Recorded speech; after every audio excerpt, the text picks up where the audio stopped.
Segundo Samuel, capítulo 11. Davi e Batseba. Decorrido um ano, no tempo em que os reis costumam sair para a guerra, Davi enviou Joabe, seus oficiais e todo o Israel. Eles destruíram os filhos de Amon e sitiaram a cidade de Rabá, mas Davi ficou em Jerusalém. Uma tarde, Davi se levantou do seu leito e andava passeando no terraço do palácio real. Dali viu uma mulher que estava tomando banho. Ela era muito bonita. Davi mandou perguntar quem era. Disseram-lhe, é Batseba, filha de Eliã e mulher de Urias, o heteu. Então Davi mandou mensageiros que a trouxessem. Ela veio e ele se deitou com ela. Ora, Batseba tinha acabado de se purificar da impureza da menstruação. Depois, ela voltou para casa. A mulher concebeu e mandou dizer a Davi, estou grávida. Davi e Urias. Então Davi enviou mensageiros a Joabe, dizendo, mande-me Urias, o heteu. E Joabe mandou Urias a Davi. Quando Urias chegou, Davi perguntou como estava Joabe, como se achava o povo e como ia a guerra. Depois, Davi disse a Urias, vá para casa e descanse.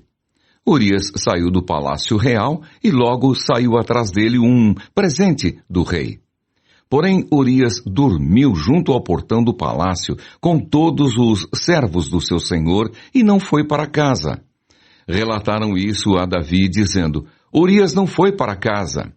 Então Davi disse a Urias, você não vem de uma viagem? Por que não foi para casa? Urias respondeu, a arca, Israel e Judá ficam em tendas. Joabe, meu senhor, e os servos de meu senhor estão acampados ao ar livre. Como poderia eu ir para casa, comer e beber e me deitar com a minha mulher? Juro pela vida do rei que não faria tal coisa. Então Davi disse a Urias, fique aqui ainda hoje. Amanhã eu o mandarei de volta. E Urias ficou em Jerusalém aquele dia e o seguinte. Davi o convidou para comer e beber com ele e o embebedou. À tarde, Urias saiu e foi deitar-se no seu leito na companhia dos servos de seu senhor. Ele não foi para casa. A morte de Urias. Pela manhã, Davi escreveu uma carta a Joabe e a mandou por Urias. Na carta escreveu o seguinte, ponham Urias na linha de frente, onde o combate for mais intenso. Depois, deixem-no sozinho, para que seja ferido e morra. Tendo sitiado a cidade, Joabe pôs Urias no lugar onde sabia que estavam homens valentes. Os homens da cidade saíram e lutaram contra Joabe. Alguns dos oficiais de Davi foram mortos, e morreu também Urias, o heteu. Então Joabe enviou notícias a Davi, informando tudo o que havia acontecido na batalha.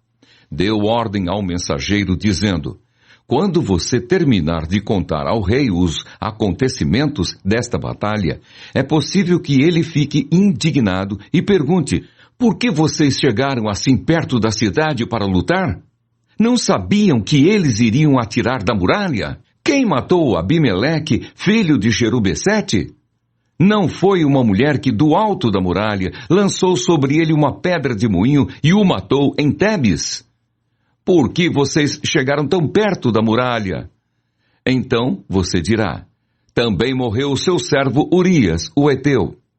O mensageiro partiu e chegando contou a Davi tudo o que Joabe lhe havia mandado dizer. O mensageiro disse a Davi, na verdade aqueles homens eram mais fortes do que nós e saíram para lutar contra nós em campo aberto. Mas nós fomos contra eles até a entrada do portão. Então os flecheiros do alto da muralha atiraram contra os servos do rei e alguns deles foram mortos. Também morreu o seu servo Urias, o heteu.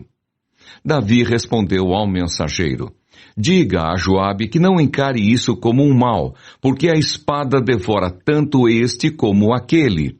Que ele intensifique o seu ataque à cidade até conquistá-la. Quanto a você, encoraje Joabe.